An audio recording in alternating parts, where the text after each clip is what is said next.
Jury selection has begun for former President Donald Trump's hush money case. We'll fill you in on the details.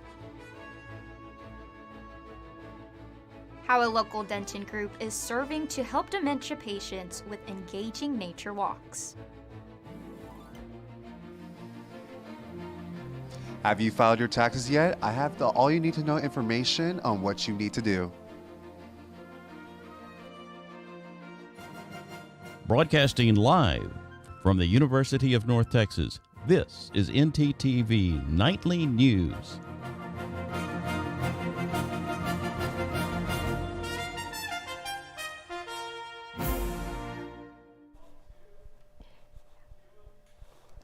Good evening. Thank you for joining us on ntTV Nightly News. I'm April Pierdon. And I'm Omar Martinez.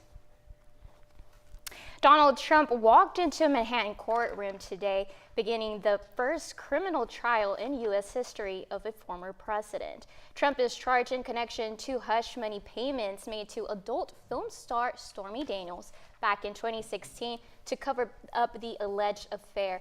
Prosecutors allege Trump was a part of an illegal scheme to undermine the integrity of the 2016 election and worked with others to falsify company records, hiding the payments made to Daniels. A huge jury pool has been called for this trial, but at the end of the day, no jurors were selected and over 50 dismissed. Jury selection will continue tomorrow. 12 New Yorkers and 6 alternates will be selected for this trial that could last more than 2 months. And while an ex-president walked into a courtroom today, a group of students walked out of a North Texas high school concerned about their school safety. The walkout was sparked by a shooting in a Wilmer Hutchins High School classroom last Friday. During an argument, one student pulled out a gun and shot another in the leg. The wounded student is expected to recover while the alleged shooter is in custody. According to media reports, the students today said they were afraid for their safety and were protesting what they felt was a lack of security. The STAR tests were scheduled to begin today, but have since been rescheduled. You know, Omar, it's been a pretty cloudy day, and the wind has just been making everything windy and chilly. Like, I get really cold. No, same. You know, I hate windy weather. It really blows. And hopefully our weather anchor, Kate Klein, does not have any in his forecast. Thanks, guys. It's currently cloudy here in Denton right now. The winds are pretty strong right now. They will continue to increase as those storms start to appear. As you can see, my hair is kind of a mess right now.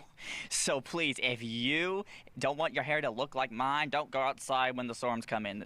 Really strong winds are going to appear. All right, looking toward our current conditions right now, it's currently 75 degrees, feeling like the same. Winds are pretty strong, like I said, out of the southeast at 14 miles per hour, and it's currently cloudy skies. Looking toward tonight, things are going to cool down to a cool 69 degrees, feeling like 63. Winds are going to be really strong out of the south at 22 miles per hour. Those can increase with those storms coming in, and we're going to have scattered storms coming in. Main risks, damaging winds and rain.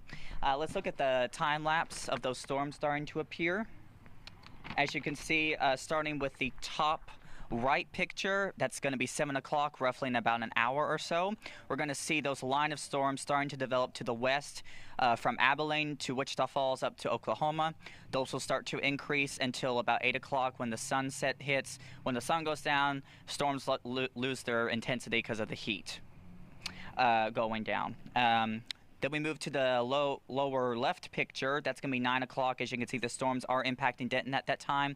I would suspect the storms to be coming in rather around 8:30 and continuing on until about 10 o'clock or so. As you can see, by 11 o'clock, the bottom right picture, they are all the way out east and are dissipating. So please keep that in mind. Looking toward tomorrow, we're going to see a very hot day ahead of us. Going to be 87 degrees, feeling like 86. Winds are going to be still pretty strong out of the southwest at 17 miles per hour, and we're going to have sunny skies. We're going to have some possible morning showers, giving way to mostly sunny skies in the afternoon, and a very high UV index of 9. So please limit outdoor activity, especially physical activity tomorrow. That's all I have for your weather right now, but stay tuned as I will be back with your 7-day forecast in just a few minutes. Thanks, Kay. The deadline for filing your taxes is today, and just about everyone I know is incredibly stressed. But ntTV's Chris Goodwin has tips on how to help alleviate that stress. Chris? Thanks, April. Taxpayers who have not filed yet are almost out of time. Today is the last day that you can file your taxes if you have not yet requested an extension. Students and parents should determine if the student is eligible to be claimed as a dependent. Factors such as student's age, status, and the level of support the student gives themselves are all factors to determine this eligibility. Another tip is for students to investigate tax credit and deductions. College of Business Dr. Jimenez recommends students to check out sites like Lifetime Learning Credit, American Opportunity Tax Credit, and tuition and fee deductions. And for most Americans who have not filed their tax returns, time is almost out. If you have not filed your income taxes, the IRS says that you have some options before you will be penalized for failing to file. CNN's Ivan Rodriguez has more on what you need to know. Tax day is here, and if you haven't filed yet, you're not alone. But experts say if you haven't started, you may actually want to wait. Haste makes waste. And when we rush to do things, that's when mistakes can happen. Mistakes will either cost you refunds, tax dollars, or may cause you problems from the IRS later. Tom O'Sabin with the National Association of Tax Professionals recommends filing a 6-month extension by midnight to give you and your tax preparer the opportunity to prepare it correctly. But in order to avoid mounting penalties, O'Sabin advises it's best to send a payment to the IRS before the deadline that best approximates what you think is due. Taking a look at last year's tax return could help. If you owe money and you don't have that postmark today, the IRS is going to charge you interest and, failure to pay penalties that are going to start assessing tomorrow. If you're afraid you can't pay, O'Sabin says filing is still critical. The IRS wants to work with you to get your tax obligation satisfied. And in doing that, the first thing they've got to have is the tax return. And for those late filers who are due a refund, there are no penalties for missing the deadline and possibly some benefits. You can wait up to 3 years after the original due date to file your return. And not only will the IRS give you your refund, they'll pay you interest on that refund. But make sure you file before the 3 years is up. Otherwise, you forfeit your refund. I'm Ivan Rodriguez reporting. However, if you're using H&R Block, you may have experienced some trouble filing your taxes today. H&R Block issued a statement saying that desktop software users had an issue with filing tax returns. Tax filers will not face any charges or penalties if their mailed copy has an April 15th postmark. That's all I have for you. Back to April and Omar at the desk. Thanks, Chris. Coming up, an armor on the set of the upcoming movie Rust has been sentenced following a fatal shooting on set. And weather balloons released prior to the solar eclipse are being found around the state of Ohio. We'll be right back. All right, look up here. 1, 2, 3. Mom, Dad, I got it.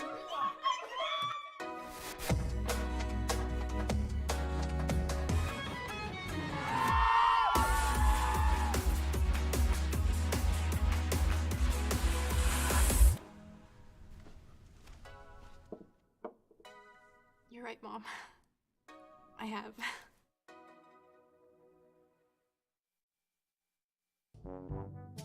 The do's and don'ts of the Pole Rec Center. See that man over there? Please do not hog weights. Instead, do this.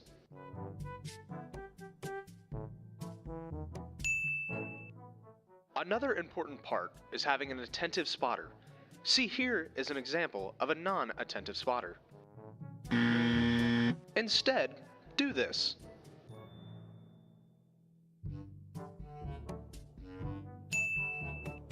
Now we head to the track, which should be pretty easy, it's important to pay attention to the way the track goes. Remember to wipe down the equipment after you're done using it. The towels are provided by the gym, so it's pretty easy to wipe down the equipment when you are done. Thank you for using the Pole Recreation Center.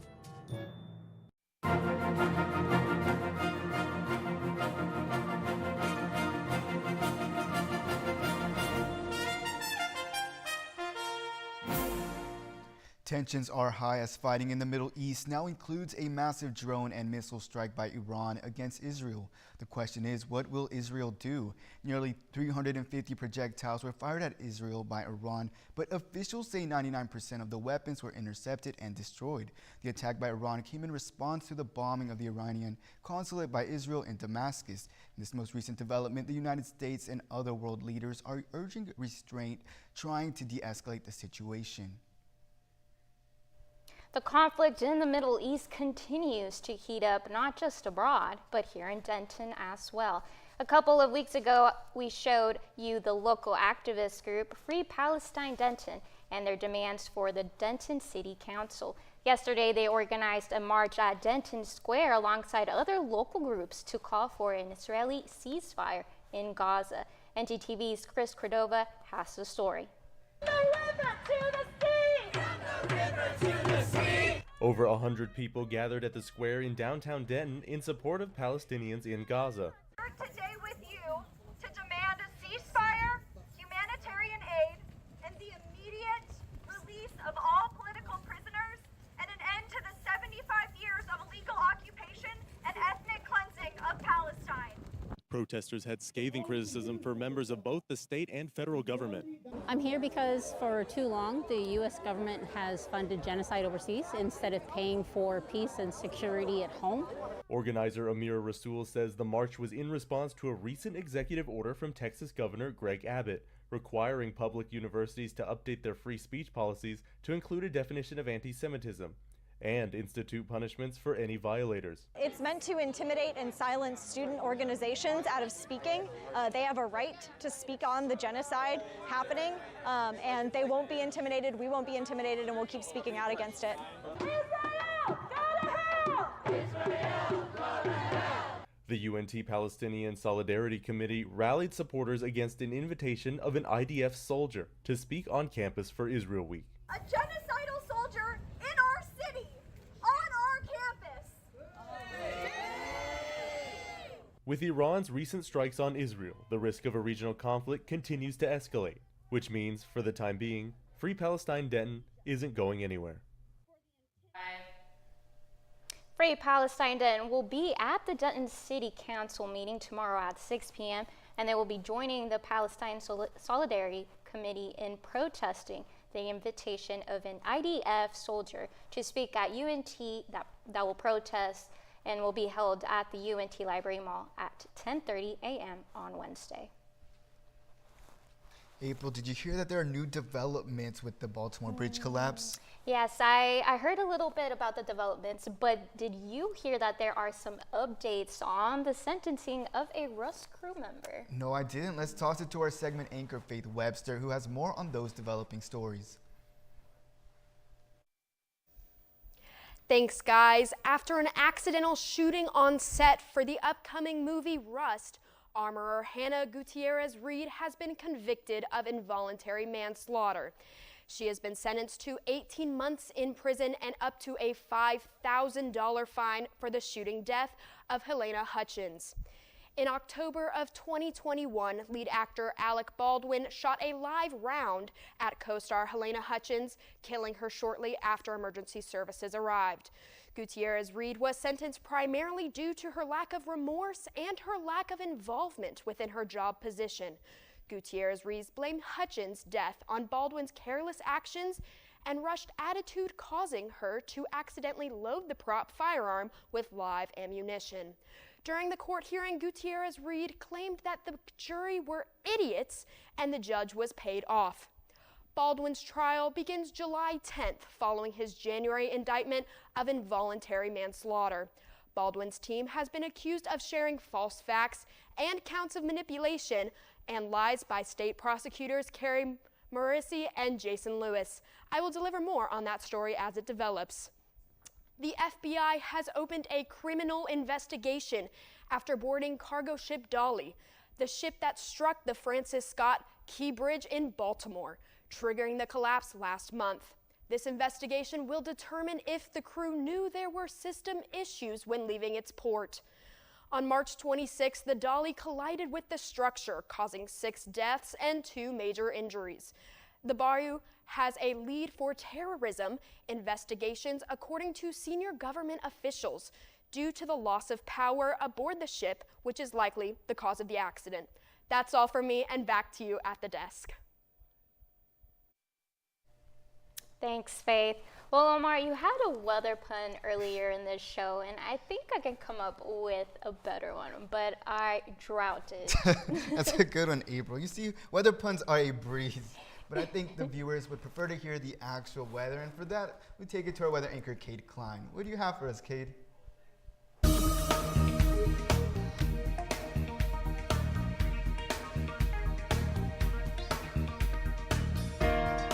Thanks, guys. Denton's still experiencing cloudy skies as those storms start to develop to the west, and we'll get here around 8:30, 9 o'clock tonight. As we look to our current conditions across North Texas, we got 70s across the board. Very lovely weather. Going to highlight 78 in Stephenville being the hottest right now.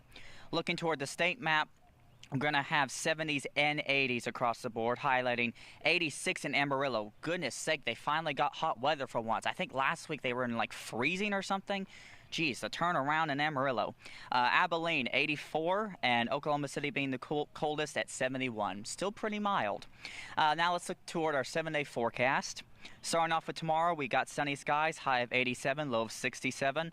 We got a 55% of some morning showers giving way to sunny skies in the afternoon. Continuing into Wednesday, we got sunny skies again. No rain chances, but the same high and low. Thursday, we're going to have 77% of afternoon showers, high still being 87 and lows going into the upper 50s. Friday, we're going to have cloudy skies, high of 74, low of 63. Saturday, we're going to have another chance at storms. It's going to be mostly cloudy for the day. We're going to have some passing strong to severe storms that day. I got about a 40% chance of those. And then for Sunday, we're going to have cloudy skies, high of 64, lows going into the 40s. And then starting off the week for Monday, we're going to have sunny skies, high of 72, and lows going back up to the 50s. That's all I have for your weather today. And for the last time this semester, back to y'all at the desk. Thanks, Cade. We all know how changeable the weather can be, and we all know just how amazing that change was during the eclipse. And I couldn't agree more with you, Omar. And what is even more interesting is the way science used it to do research. Let's go to our live reporter, Chelsea Jones, to hear more. Chelsea?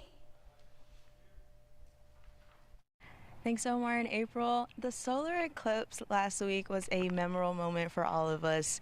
The weather was perfect, giving us a full view. But did you know that the solar eclipse could have impacted the weather? Research scientists launched a special weather balloon to better study the conditions that occurred during a total solar eclipse. ntTV's Marshall Farmer was in Frisco when the balloons went up. Very interesting things happen when you turn the sun off, so to speak. At UNT's Frisco campus, students from Penn State, Lincoln University, and UNT worked together to prepare not one, but 2 weather balloons to run tests during a total solar eclipse. One of the Penn State students, Sam Highfield, says this project is the culmination of 2 years of work in collaboration with his fellow students and NASA. The lab, SSPL, stands for Student Space Programs Laboratory, so it's all like-minded people around space, atmospheric study, that kind of thing. So we pull a lot of aerospace majors, mechanical majors, electrical majors, all trying to, get a better understanding of the atmosphere in space. The students attached multiple devices onto the balloons to monitor weather conditions in the sky, over 70,000 feet in the air. The first balloon contains devices from NASA, while the second balloon contains devices from both Penn State and UNT. With everything prepared, the group had one more challenge to face: the weather. First and foremost, it could blow into something and pop. But the other is just putting a lot of stresses on our system. But other than that, as long as the wind doesn't blow it into something or blow it off course, if we can handle it, we can launch it. Unfortunately, due to the strong winds, the university's balloon detached from its payload. But the loss didn't get their hopes down. I'm really proud of all the work that we've put in. And their years of preparation finally paid off. 5, 4, 3, 2, 1. I'm Marshall Farmer, ntTV News.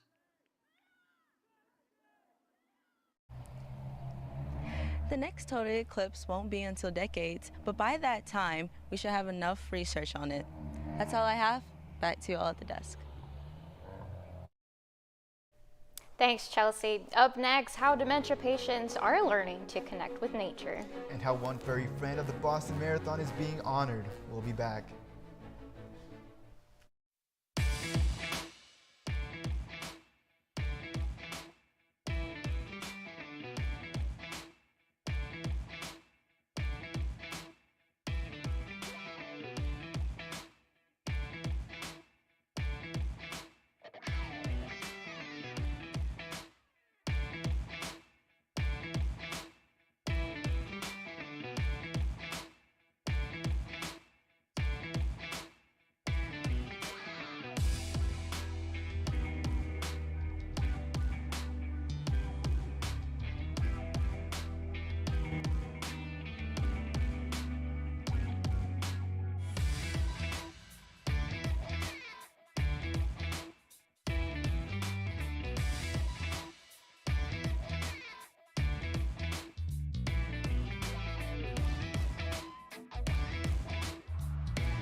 Did you know there was a fashion show in the Union last week? Yes, I did. I was talking to Melanie Garcia, our segment anchor, about it, and the outfits, Omar, were like out of this world. They were so cute, and we would love to hear more about it, Melanie. Can you tell us more about the show?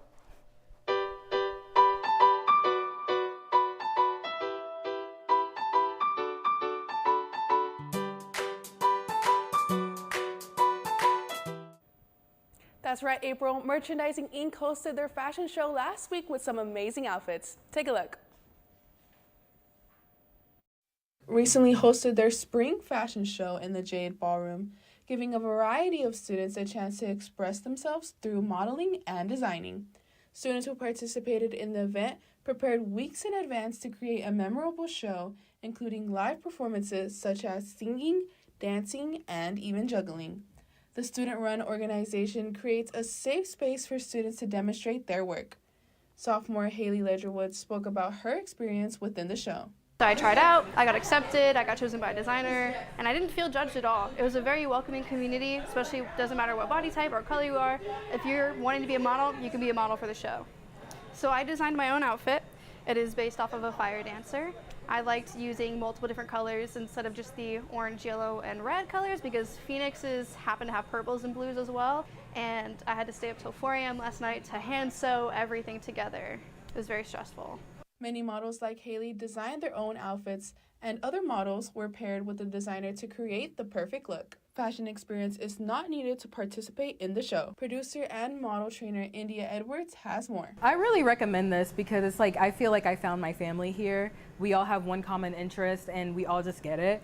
But my favorite part is just hearing the cheers and people being in awe about what you're wearing. But it's a great environment. It's super fun, fast paced. It's just so lively. Merchandising Inc. quickly sold out of tickets, resulting in a full audience. The organization also gives student photographers a chance to showcase their photos from the show. Any UNT student can join Merchandising Inc. as the organization hosts workshops for the students to practice. If you would like to be a model, designer, or stylist for the next show, you can follow the organization at Merchandising Inc. on Instagram for more information. That's all I have today. Back to you guys at the desk. Thanks, Melanie. Amidst the staggering rise in dementia cases, the city of Denton is taking a proactive step to alleviate the burden. Discover how their innovative dementia nature walks are not just a walk in the park, but a beacon of hope for those navigating the challenges of this debilitating disease. Cheryl Ketterston is one of millions of caregivers across the U.S. who has personally witnessed a loved one with dementia. There's a whole range of different dementia syndromes. Alzheimer's happens to be the most common. 6.5 million Americans aged 65 and older are currently living with Alzheimer's dementia. Unfortunately, Cheryl's husband was one of them. He was a brilliant man, very warm, very loving. And to see them diminish that way, it's really hard. This disease is growing exponentially, especially in younger populations of specific racial ethnic groups. Both Blacks and Hispanics are at increased risk for dementia, and we don't know why. An annual report released by Alzheimer's Association reveals that more than 80% of Americans are unaware of the early stages of Alzheimer's, memory loss being an early symptom. Their brain is changing. The disease kills brain cells. Research studies have shown that sensory stimulation can be very helpful in treating memory issues, oftentimes slowing down the disease. Dementia-friendly Denton Walks is the first sensory stimulation program in Texas for both caregivers and their loved ones with dementia. It combines everything that both people in that pair need. They need the exercise, they need to be outside, they need that stimulation. The national average cost for memory care in the U.S. is $7,000 a month, which for many, it's a financial burden. We'll never charge for this program, mainly because these participants are already on a pretty fixed income and medical bills increase. This is our way of helping them, our way of serving them or offering something when there's already so little for them to do. Without a cause or a cure for dementia, caregivers are left feeling hopeless. I'm reading more and more about how widespread this is in more and more cases, and they're not really finding the true cause. Thanks to the leaders and organizers of dementia-friendly nature walks in Denton County, the programs and resources are expanding across North Texas to help with this huge cause. Yeah, well, April, how was your weekend? It was a pretty good weekend. I didn't do anything too exciting. Well, neither was mine, but I did have a terrific time watching the Masters on Sunday. Did you happen to watch it? No, you know, golf is not really my cup of tea, but I bet our sports anchor, Ramiro Cuellar, watched. What do you have for us, Ramiro? That's right, guys. This year's Masters tournament saw a dominant display from the world's best golfer, and the playoffs are right around the corner for the MS and the Stars. I'll have more on that after the break. This ever happened to you? My bike! My bike is gone! Stolen bikes are an epidemic sweeping college campuses across America. What am I supposed to do? It's quite simple. The We Mean Green Fund has partnered with the UNT Police Department to offer free bike locks to any UNT student with a bike. Just show up with your bike in tow and ask. Now I'll never lose my bike ever again. Enough worrying. Get your bike lock today.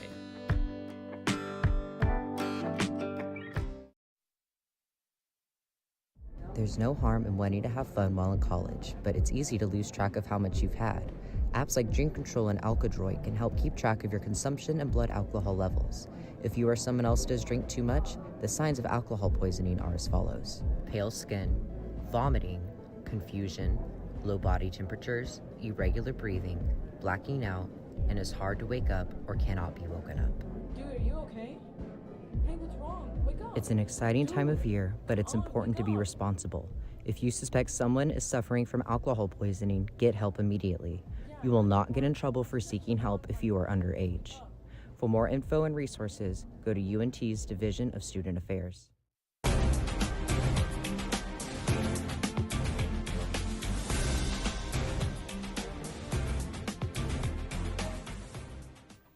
We start today in Augusta, Georgia, where the 2024 Masters saw Scotty Scheffler, the Dallas native, claim his second green jacket. The 27-year-old won by 4 strokes over Swede Ludvig Åberg. There was little competition for Scheffler as he dominated from start to finish.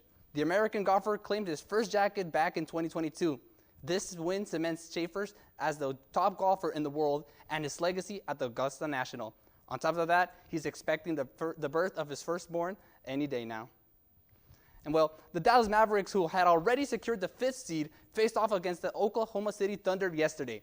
The stakes for the Thunders were high, vying for the top seed in the stacked Western Conference. In a dominant performance, the Thunder secured the #1 seed with a resounding 135-86 win over the Mavs.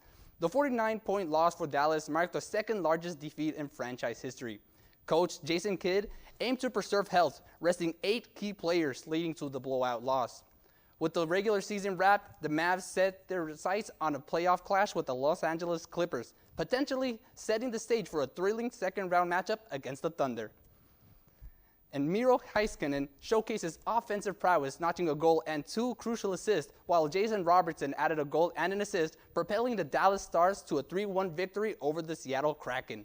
The win not only secured the Central Division title for the Stars for the first time in 8 years, but also kept their hopes alive for clinching the top seed in the Western Conference and the President's Trophy. Despite a late surge from Seattle, goalie Jake Oettinger stood tall with 26 saves, thwarting the Kraken's attempts. With the momentum on their side, the Stars look ahead to their final regular season showdown against the Blues on Wednesday, aiming to carry this winning momentum into the playoffs. And well, that's all I have for you today. Back to Omar and April.